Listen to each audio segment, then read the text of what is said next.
Muted. Okay, I see our recording has started, so we will convene this community update at 8 a.m. Good morning, everyone. This is Commissioner Dave Yamamoto. Today is Tuesday, December 6th, 2022. And again, we call this meeting to order at 8 a.m. So before we get started, I'd like to remind everyone to please mute your phones. You can do this by pressing *6. Please unmute yourself when called to speak. Again, pressing *6. It is very important for all others to remain muted. Thank you. So I want to welcome everyone to the Board of Commissioners weekly Tuesday morning community update. Let's start with Board of Commissioners roll call. Commissioner Bell, are you with us? Good morning, I'm here. Good morning. So Commissioner Scar is in or on her way to Clatsop County this morning. She is convening a multi-county housing summit, and we wish her the best of luck. So let's move directly on to Adventist Health Tillamook. Eric Swanson. Eric, are you with us? I am. Good morning, Commissioner. Good morning. We have 17 patients in the hospital today, less than 3 COVID positive patients. There are no patients boarding in the emergency department, which is really good news.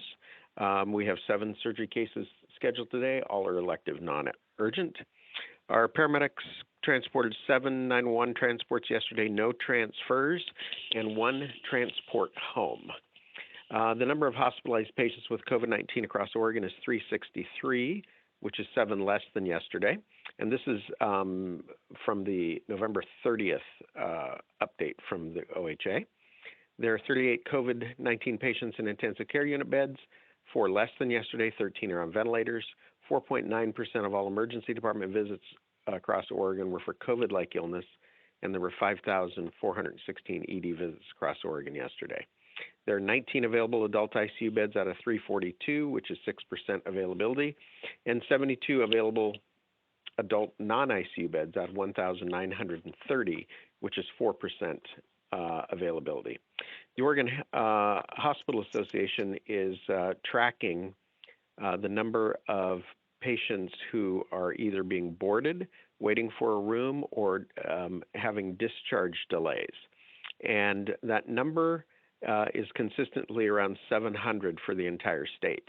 And yesterday the state reached 771 total patients that are waiting for to either be discharged or to boarding, waiting for a room. And that number 771 is a new high for the state, which is not good news. And you've heard lots on the news about hospitals diverting ambulances and other things because of the capacity issues. On the 2nd, Dr. Peter Graven gave his COVID forecast update. And as of November 30th, 363 people are in hospitals with COVID. More people in Oregon have entered the hospital with flu in the same period. Nationally, the flu peak may be lower than in average flu seasons. The number of people in the hospital with RSV remains at record levels in Oregon. COVID cases are expected to peak at 408 on the 12th, but new variants seem to be driving up cases nationally.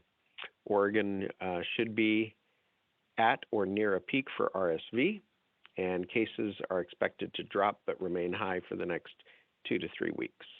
People with COVID symptoms make up 5.5% of all emergency department visits, which is an increase. And as of November 30th, 6% of Oregon's ICU beds had COVID patients in them. And as of the first, 5 children were in hospitals with COVID. And influenza in Oregon, the level of activity this year is nearing levels last seen during the 2018-2019 flu season. And in the last 2 weeks, the rate of hospitalizations for influenza has more than tripled in Oregon to 3.7 per 100,000 per week. And the rate is still below the peak level of 7 of the last 8 seasons. So one more thing I want to tell you. Oh, a couple things. Last Wednesday, we were pleased to have a group of legislators arrive at our hospital and spend some time learning about the challenges of rural hospitals in Oregon. They first visited Columbia Memorial Hospital in Astoria in the morning, and then came to Adventist Health Tillamook in the afternoon. And it was a great time giving them a tour of the hospital, talking about all of the challenges with rural health care. The last thing I'm going to tell you is that on December 10th, which is this Saturday, from 3 to 4 p.m. at the Seventh-day Adventist Church in Tillamook, we'll be hosting a Night of Joy. And it is a gift of joyful music provided by a lot of community members, including Dr. Ben Douglas, Tim and Cheryl Berthelsen, the One Friday Band. And it's open to our community from 3 to 4 at the Seventh-day Adventist Church, and then afterwards from 4 to 5, there'll be a quick social hour to connect with your friends. So unless you have questions for me, that's all I've got this morning. Eric, as always, we appreciate very much you being here. Any questions for Eric Swanson? Eric, as you know, I always don't have questions, but I love having these conversations with you. Interesting, I think, to find, I think we heard that the influenza, the flu, was spreading earlier than normal, at least on a nationwide basis, and maybe even a worldwide basis. Although interestingly, I heard you say twice now that influenza rates in Oregon are actually below the normal rates of influenza. And any thoughts on that at all?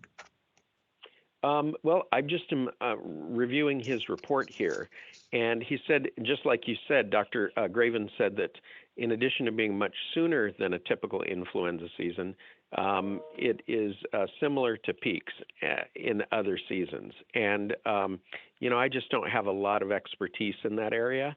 So I'm just thankful that we have the opportunity to get a flu shot if you choose to help you so you won't get hospitalized. But I know that there are, we've had cases across Oregon where some people are very sick from the flu. So having flu, COVID, RSV all at once, that's part of the issue of why we have so many people boarding in hospital rooms or in emergency departments waiting for bed assignment. It's kind of like the trifecta, having all 3 of these illnesses hit all at once. Eric, as always, thank you so much for your wisdom here. I appreciate you being here. You're welcome. Have a good day. Thank you. You too. So let's move on to the Coastal Caucus. I know we have Representative Gomberg with us. I saw Senator-elect Weber last evening, and she said she would be on the call. And Representative-elect Jabadi. I think he is in Salem this week, undergoing some training, what to expect in the upcoming season. But with that, so he can't be with us this morning, although the invitation has been extended to Representative-elect Jabadi. So let's start with the Coastal Caucus members we have. I know David Gomberg's on the line, and I think maybe Suzanne Weber is on the line. We'll just turn it over to the Coastal Caucus. And Rep/Senator Weber, are you with us? Well, it's possible she is not. Good morning, commissioners. Good morning, Tillamook County. David Gomberg here.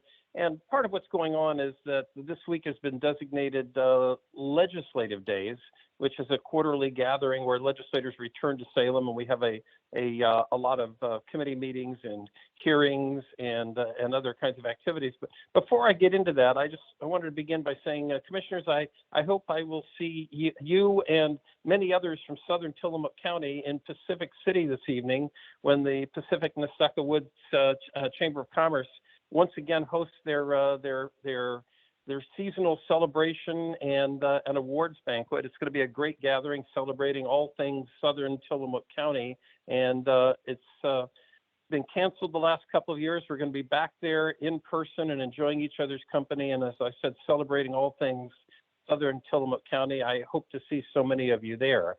Well, it is legislative days, and in my weekly email report this week, I detailed each of the committee meetings that's going on and the topics they're going to be considering. And it's honestly, I think it's kind of dry reading, but there's something there for everyone. The point being that these committees are meeting, they are reviewing important issues and possible legislation for the coming session that begins in January. And there are things there like healthcare and behavioral health. There is housing and homelessness, wildfire response, rural economic development, how sports events in rural communities affect local economies. I mean, there's all kinds of stuff there. And I provided the link so that you can click on the committee link, see who's testifying, what time the events are scheduled for, and you can tune in and listen to them live or come back later and listen to the recording, which means you can fast forward through the parts you don't like and keep better track of what's going on with your legislature as they prepare to convene the beginning of January for the long legislative session that's coming up. Well, Commissioners, I wanted to tell you that I was the guest on Tillamook Today yesterday. I always enjoy that. And one of the things I talked about was the fact that, of course, our lines are changing. We've talked about that before, that with reapportionment and redistricting that took place after the census, that the lines were changed to reflect population shifts and other dynamics. And the result of that was that Tillamook County, which 10 years ago was separated into 2 districts, is now being consolidated back into 1 district, and that the district I represent has shifted further south and further east, just coming up to the Tillamook County line rather than to the Tillamook City line. Now, I've been reelected, I'm very pleased to say, and I'll be serving in the legislature again, and I will not be representing parts of Tillamook County. Some people will be saddened by that, and some people will be celebrating that. But I think the salient detail here is that going forward, Tillamook County, rather than having 2 representatives and 2 senators, is going to have 1 representative and 1 senator. Now, Salem is all about the numbers, and having 2 representatives means that you are represented on twice as many committees. Having 2 senators means that when an issue comes up, you've got twice as many people advocating for you, or twice as many people working against something that you might not be as enthused about. And so numbers matter. And the new people that are coming in, Representative Weber, who's now advancing to the Senate, and Representative-elect Javity, have got their work cut out for them, because they're going to have to be twice as effective, twice as vocal, and work twice as hard now that they have the entire county rather than having a partner working with them on Tillamook County's behalf. Now, Commissioners, all of that is particularly salient this morning because there's a group called Independent Redistricting Oregon that believes that legislative lines should be drawn not by legislators, but rather by an independent commission. And they have cleared the first hurdle to be able to start collecting signatures to put a proposal on the ballot that would take this redistricting authority away from the legislature, turn it over to an independent commission, which I don't think is a bad idea. But what I think is particularly interesting about this proposal is essentially that should they put this on the 2024 ballot and it passes, that we'll redraw the lines again in 2025. Rather than waiting to the end of the decade, we go through this whole redistricting thing again. And at that point, anything's possible in terms of where the lines may land. So keep an eye on this citizen initiative as it goes forward. They start asking citizens to sign petitions and collect the signatures necessary to put this change on the ballot in 2024. As I said, one of the consequences may well be that we would redraw the lines again in 2025, and I have no idea where that may land. So all of that being said, I'm not going to be with you for too many more of these Tuesday morning meetings. When January comes, I will not be speaking for any part of Tillamook County any longer. I certainly have enjoyed working with all of you commissioners. It has been a joy and an honor to represent Southern Tillamook County, and I think that working together, we've gotten some remarkable things done. I just want to thank you and your listeners for the honor of giving me the responsibility to do this important work on all of your behalf. And while the district lines may be changing, of course, the lines of communication and friendship are not. And I'll still be available to help with anything that is of consequence and concern to Tillamook County. Representative Gumberg, I appreciate very much you being here today, as always. And you have always been there for us, and I know you will continue to be there for us. I understand that your thoughts were going down to one representative and one senator. It was nice having two, but I still consider us having more than just one senator and one representative.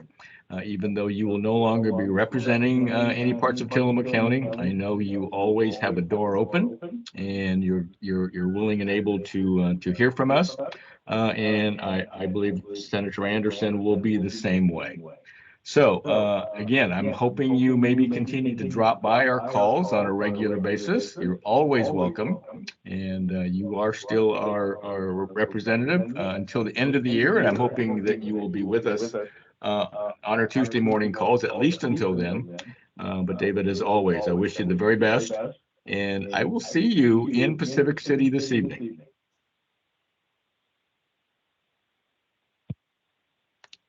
So do we have Representative Senator-elect Weber with us?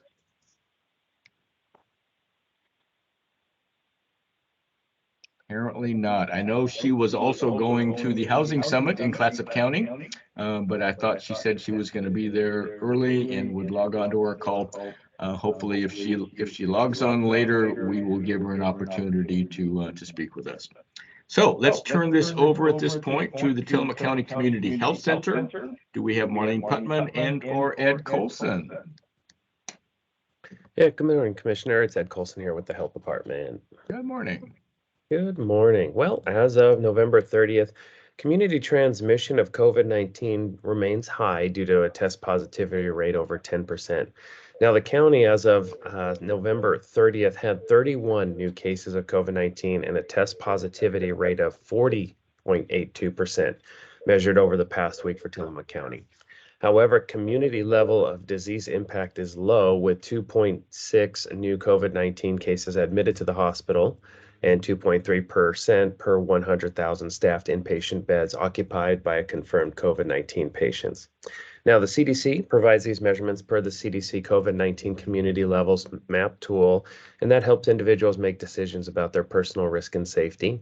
With a low impact but a high transmission of COVID-19 in the county, CDC recommended actions include staying up to date with your COVID-19 vaccines, getting tested if you have symptoms, wear a mask if you have symptoms, a positive test, or exposure to someone with COVID-19, and then wear a mask on public transportation and in healthcare settings. Individuals may also choose to wear a mask at any time as an additional precaution to protect themselves and others. Now, December 5th through the 9th is National Influenza Vaccination Week, so we're right in the middle of that. Even though our large capacity vaccine clinics have ended for the year, it is still important to stay up to date with vaccinations, as this is the best protection against flu and COVID-19 as we move into the winter and continue to gather for the holidays ahead. Bivalent boosters continue to offer protection against severe illness and hospitalizations of new Omicron subvariants. And these vaccines of both flu and COVID-19 remain available by appointment at many healthcare facilities and pharmacies within the county, including at our main healthcare location. As Eric brought out earlier, hospitals and counties across Oregon are experiencing an increase in circulating respiratory viruses, including that trifecta of flu, RSV, and new subvariants of COVID-19. So if you are feeling ill with flu-like symptoms, please stay home, contact your healthcare provider to see about potential testing options. And then if you do test positive for COVID-19, please follow the 5-day isolation period and 5 days of mask wearing afterward. Continue to use a frequent hand washing and disinfecting of high-touch surfaces. Consider wearing a face covering in indoor public spaces to help reduce the spread of viruses from respiratory droplets. And once again, you can give us a call at our health center or at a number of the healthcare facilities and pharmacies within the county for vaccinations. So with that, we'll go ahead and I'll turn it over to you. That's our report.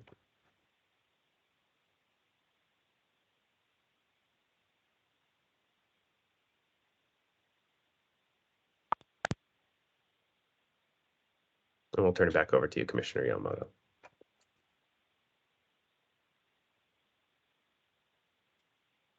Commissioner Yamamoto, are you on mute? I didn't think I was on mute. I'm sorry, can you hear me now? We can. Oh, so I had to switch to my phone. I kept getting cut off and wasn't hearing what was going on online, so I thought I would be on my phone. It's a little better sometimes. So I'm sorry about that. So again, Ed Colson, thank you so much. I appreciate your time. Do we have any questions for Ed Colson? Thank you, Ed, as always. Let's go to the Nehalem Bay Health Center and Pharmacy. Gail Nelson. Gail. Yes, good morning. Good morning. A few announcements, a couple about the boosters, an open enrollment announcement, and a new staff member. First of all, our boosters, finally, we're pleased to report we will be receiving our next delivery of the Moderna bivalent booster doses soon, so we'll be able to ramp up the vaccinations. And since the boosters have been approved for 6 through 11-year-olds, we're planning a kids COVID booster and crafts event Tuesday, December 20th. We'll have art supplies and crafts set up for anyone who gets their booster that day. For more information, you can check our website or Facebook page at reinhardtclinic.org. And we'll have a number of openings, so people will need to pre-register. That's preferred at 800-368-5182. And open enrollment, again, our team has been busy during this enrollment season, open enrollment. We're holding an event a week from today, Tuesday, December 13th, at the main branch of the library. That's December 13th from 2:15 to 5:15 in the afternoon. Our certified insurance assisters will be available to help people sign up for health insurance through the OHP, which is Oregon Health Plan, or the Marketplace. Again, more information can be found on our website at reinhardtclinic.org. And last, we recently welcomed a new clinical social worker associate. Her name is Jennifer Travis. She will be offering mental health support at the Neahkahnie Student Health and Wellness Center, the school-based health center that we operate at the Neahkahnie High School. So we are pleased to be able to announce this and boost our offerings at the Student Health Center at the high school. And those are my announcements this morning. If there are any questions, I'd be happy to answer. Gail, as always, thanks so much for being here. You've given us some terrific news on the things that are happening at the Nehalem Bay Health Center and Pharmacy and things that you're doing. Appreciate it very much. Any other questions for Gail Nelson? Thank you so much for being with us, Gail. You're welcome. Thank you. Let's go to the Tillamook Family Counseling Center. Frank Hanna-Williams. Frank. Is Frank Hanna-Williams with us this morning? Apparently not. Let's go to the Sheriff's Office. Sheriff Brown, are you there?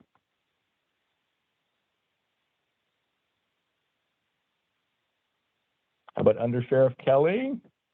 Anyone from the Sheriff's Office?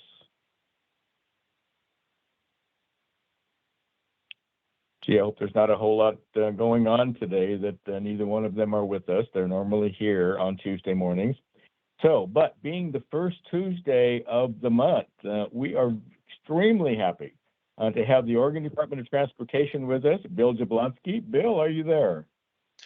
Yes, good morning, Commissioner. I am here. Good morning. Thank you for being here. Yeah, thank you, Commissioner Yamamoto. Bill Jablonski, I am the ODOT area manager here in Astoria, and I just want to do a couple updates just to let Tillamook County know that we are in full winter operation mode here at ODOT. We are enjoying a partnership between our ODOT partners to the south, to the east, and to the north to keep our highways open and clear. We do focus on the trouble spots, curves, and bridge decks at this time of year. And really want to thank everyone for being patient. I know when we have an event, we need to get to all areas, but we do have to prioritize where the impact and where we're going to focus on keeping the roads open and clear. So I do appreciate your patience on that as we work through those events. I also want to report that ODOT hosted the first stakeholder advisory committee meeting for the Oregon 6 safety study last week. Participants representing their organizations and interests were in attendance. Very successful, by the way. We were able to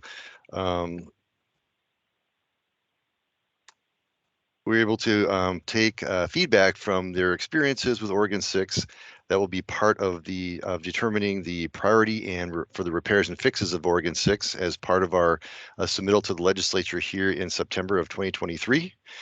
Here we at ODOT are very excited for the challenge of bringing up folks together and creating that document.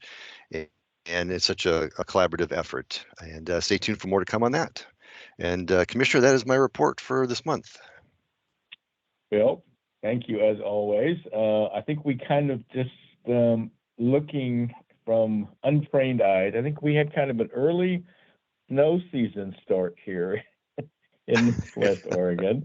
Once I was coming across Highway 6 and was behind a snowplow almost the entire way. Last Thursday, I had to go to Roseburg for a meeting, and it was kind of dicey. Although again, ODOT has been taking care of the plowing and de-icing, making sure the roads are really safe. So again, we appreciate everything that you and ODOT do for all Oregonians. Well, my pleasure. Thank you. Thank you so much. Any questions for Bill Jablonski? Thanks again for being here. You bet. Thanks. My understanding, Randy Thorpe, Emergency Management, is unavailable. He's on his way to a meeting in Salem today. So let's go directly to the Board of Commissioners. Commissioner Bell.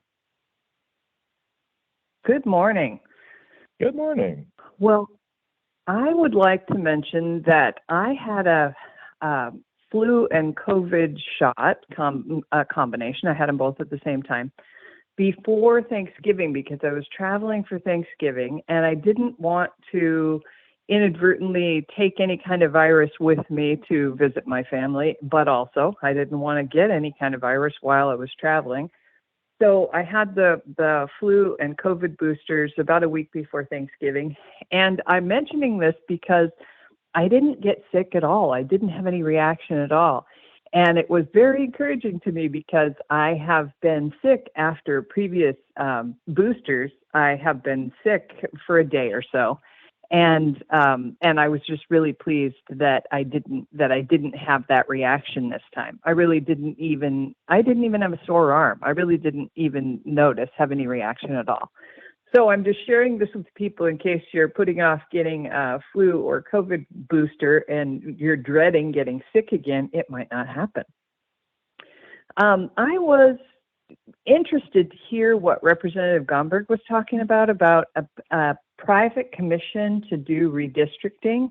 I agree with him completely that I wouldn't want to have to do redistricting again in 5 years rather than 10 because it's a really difficult, cumbersome process. And if our county clerk, Tassie O'Neill, were on the line, she would agree with that. It's very difficult for the clerk's office to do redistricting because, of course, it means all of the voting districts change. And so I wouldn't be in support of changing districts again in 5 years. However, I'm interested by the idea of having an independent commission do redistricting rather than the legislators, just because it would presumably, hopefully, eliminate gerrymandering.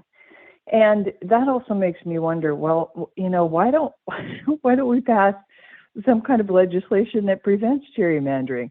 But in any case, I've been thinking about gerrymandering and the deliberate moving of a district in order to influence the political results. I've been thinking about the results of that. For example, Kurt Schrader, or our Congressman Kurt Schrader, was gerrymandered out of his district.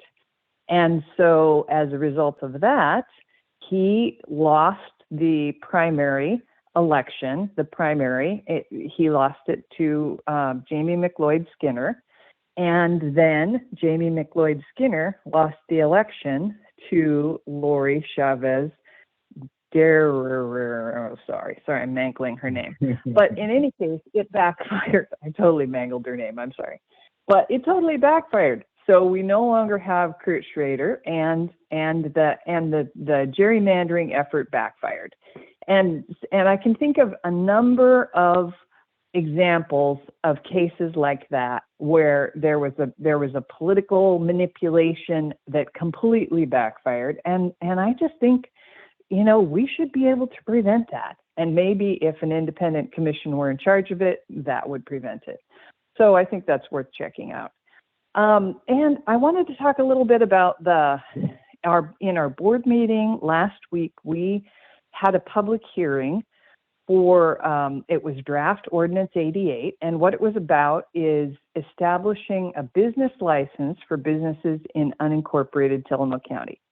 And so, as folks may or may not know, if you have a business in a city, you get a business license with the city.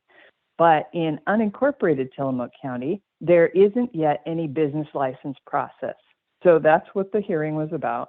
And a lot of folks came and gave us their public comments, which were very helpful and informative. And from my perspective, it was a really good political process. And it was one of the things that I love about local government is that people can get involved in their local government. They can communicate with us. We hear them. We respond. So folks showed up for the public hearing, and there were a lot of things about the draft ordinance they didn't like. A number of people had very helpful, detailed, thoughtful comments about things they didn't like in the ordinance. And so Commissioner Yamamoto, who's our chair this year, canceled the second hearing. So what that means is that it doesn't move forward.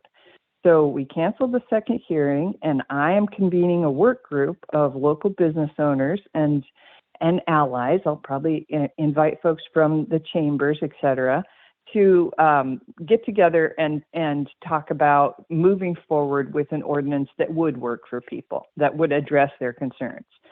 So I just want to thank everybody who showed up and provided public comment, and a bunch of people provided public comment online, and let people know that we're still getting those comments. So word hasn't gotten out yet that we paused that process. So you're welcome to keep sending public comments, but we have paused that process. And what will happen moving forward is the work group.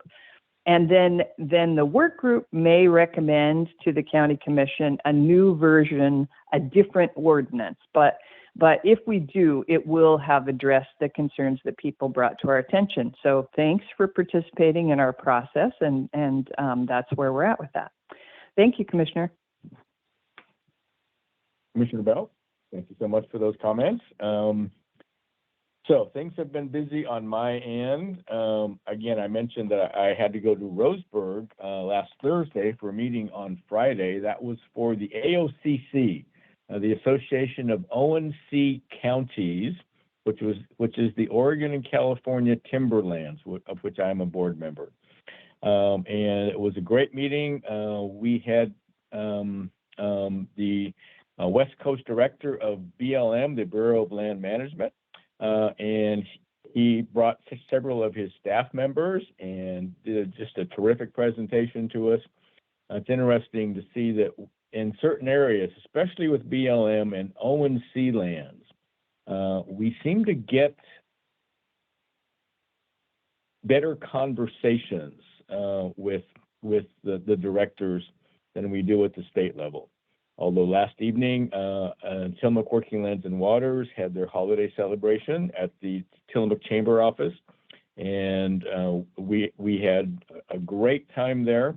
And we had some representatives from the local Department of Forestry out of the Tillamook office, and I praise them, and as I continue to do, the local employees of the Department of Forestry do just a terrific job. They really do.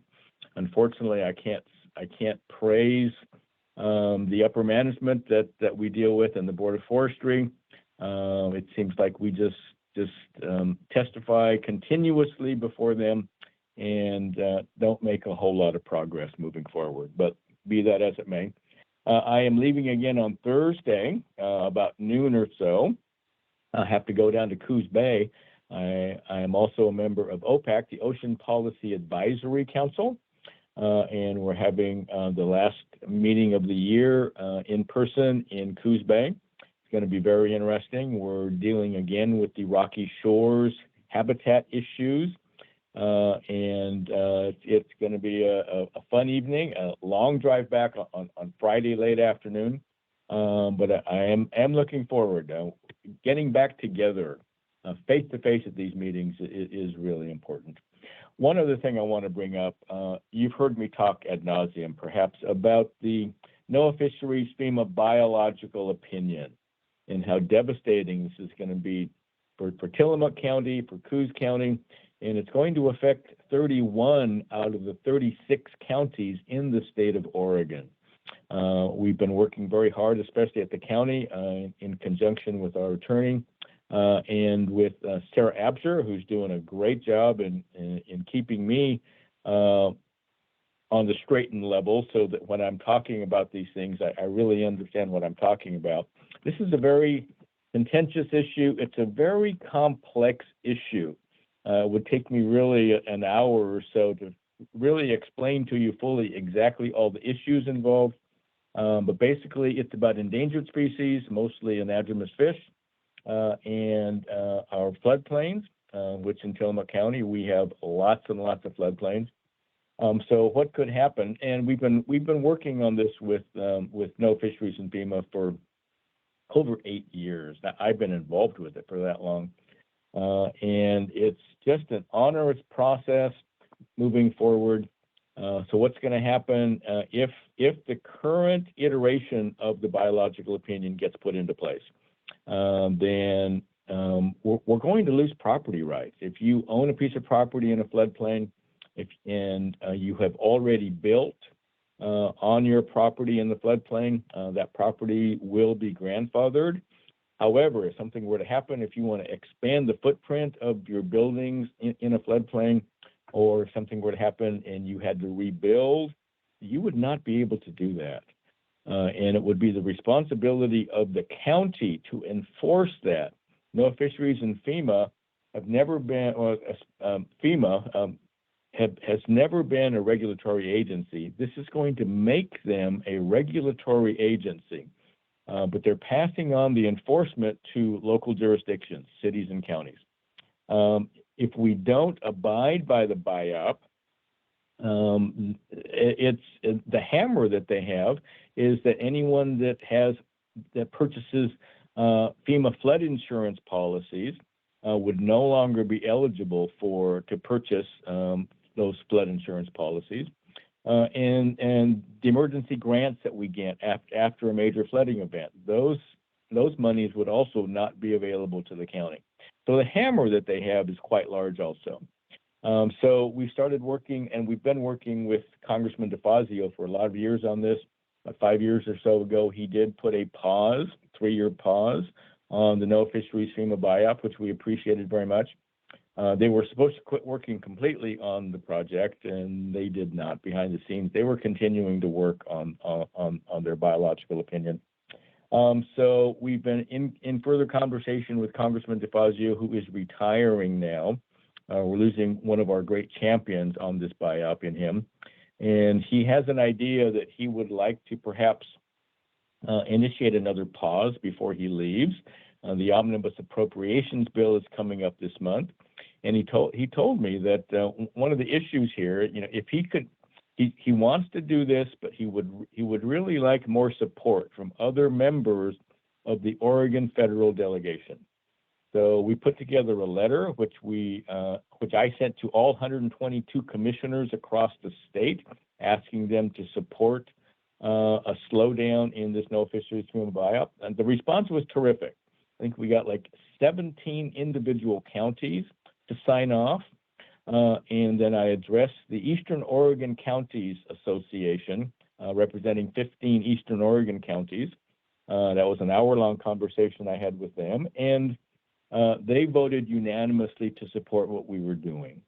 So we have great support. We were able to get all of those letters to our federal delegation, and we're getting great response back from them. They appreciate very much all the work that we've done on this. It's not done until it's done. So let's see if maybe we can get another pause. And we appreciate our federal delegation very much listening to the counties in the state of Oregon and all the good people in the state of Oregon. So with that, I will quit talking. So let's move on directly to the cities. City of Manzanita, do we have Leela Iman with us? Leela? Move on to the city of Nehalem. Melissa Thompson-Kiefer or anyone else from the city of Nehalem? City of Wheeler, Mayor Doug Honeycutt, City Manager Mary Johnson. Anyone from Wheeler? City of Rockaway Beach, Mayor Sue Wilson or anyone from the city of Rockaway? City of Garibaldi, Mayor Tim Hall, are you with us? I'm hoping everyone can hear me out there. Let's move on to the city of Bay City. Mayor David McCall. Mayor, are you with us? Very quiet this morning. City of Tillamook, City Manager Nathan George. Nathan. Good morning, Commissioner. I can hear you. Can you hear me? I was beginning to wonder. Thank you for being with us, Nathan. Go ahead. You're very welcome. Thank you very much for the time. Yes, I wanted to update, first of all, on the council meeting last night. Just a brief update. We had a request for, let me find the actual location. It's for a loading dock, and I apologize. I believe it's on 6th Street, and I don't have that. But nevertheless, that is on our website. There was a request for a business to have a loading dock, which was approved by the council, and we will be going forth and getting that installed. It's for a business, All Star Appliance, that has a warehouse. I believe it's over on 6th Street.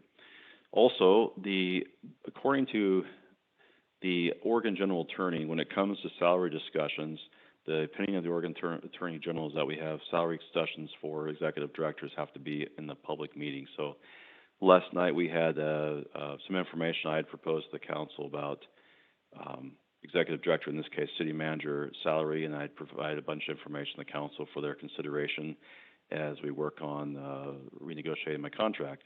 So that's a little unusual for me to say on the radio, but I want to be transparent about what's going on in our council meeting. And then we had an executive session as well, and that was it. So also wanted to do an update on our public works. We are actively sweeping the streets as much as we can. They are also dealing with a pump issue down at the wastewater plant, and we are all doing everything they can to resolve the issue. Also, public works will be filling in some potholes in some of our city lots around town to mitigate complaints. And we also ask anyone that sees potholes to please either call our public works. You can call our main number and get to the public works through the prompts, or you can email publicworks@tillamook.or.gov, which is the email we have set for everything public works, especially for potholes. And in the future, we will be working on getting a more comprehensive system and tracking system to actually help identify potholes quicker.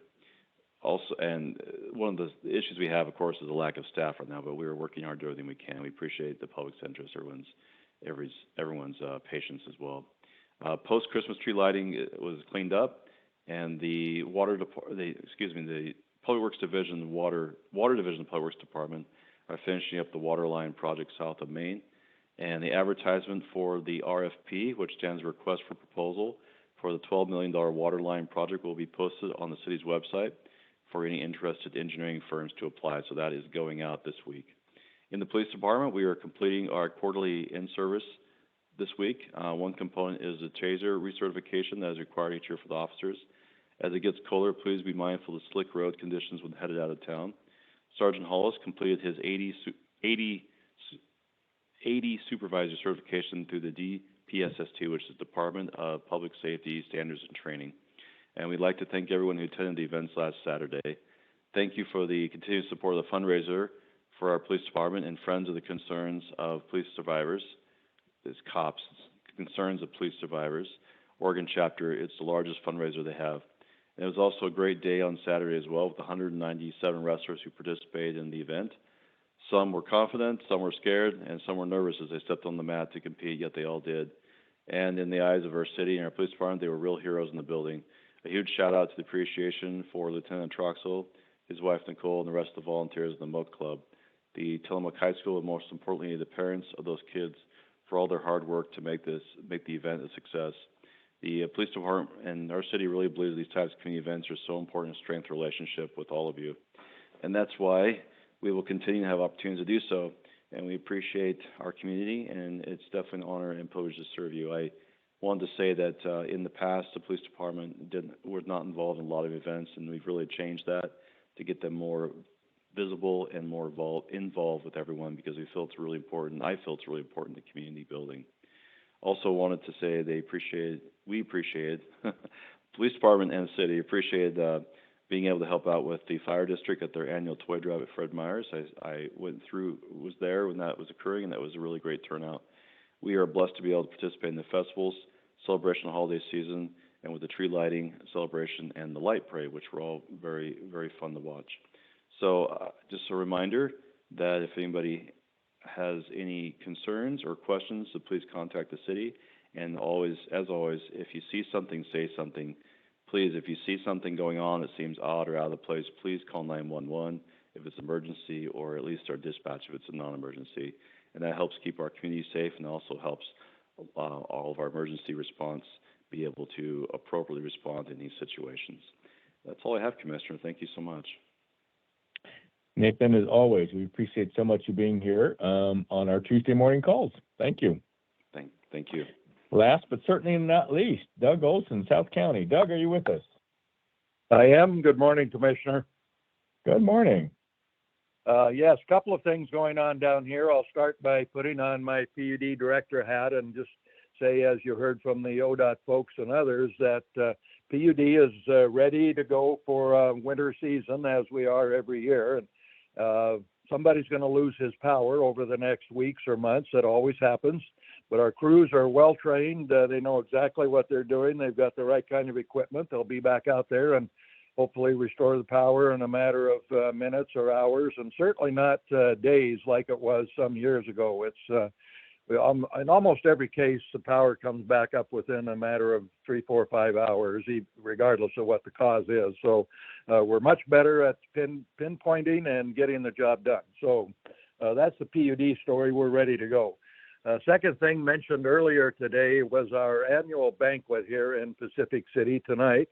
And we haven't done this for 3 years, although I think last year we had an awards luncheon. But this is a big deal. We give out awards for the Citizen of the Year, the Business of the Year, Volunteer of the Year. And this year we've got 2 or 3 other people we want to recognize and things we want to do. And we've got a great speaker. He'll be in this afternoon, a gentleman by the name of Bill Oram, who is a graduate of Nestucca High School. And he's gone on to some really good things, like a lot of graduates have. We have out of our schools in Tillamook County, lots of people who've gone into medicine and teaching and other things. He happened to go into journalism. And before he came back to Oregon, he was over in Utah after graduating from college, and then down in Southern California covering the Los Angeles Lakers for about 9 years. So he's come home. He's now the chief sports columnist for the Oregonian, and he'll be our speaker this evening, talk about what it's like to travel around with the Lakers and live in Southern California and how good it is to be back home. So he's on the agenda tonight, along with a good dinner and a lot of other things, and we even have a cash bar. So you know, if you'd like a glass of wine, we're going to provide that as well. So we're all set to go. Doors open at 6 o'clock. And we do have, it looks like, about 4 to 5 seats left. So if somebody's interested, you can call 503-965-3633. Leave a message, and we'll get right back to you and get you set up for tonight, and you could pay at the door. So we're good to go. Hope to see a lot of people tonight, and take a few minutes to reflect on the past year and the good people who make things happen around here. So with that, thank you very much, Commissioner. We'll see you and some others tonight. Thank you so much, Doug, for being with us. And yes, I'm looking forward to tonight very much, as I always do. So with that, I want to thank everyone for attending our Tuesday morning community update, but special thanks to KTIL for, as they do every Tuesday, for broadcasting this community update live to Tillamook County. So with that, time being 8:50 a.m., we will adjourn this community update. Thank you, everyone.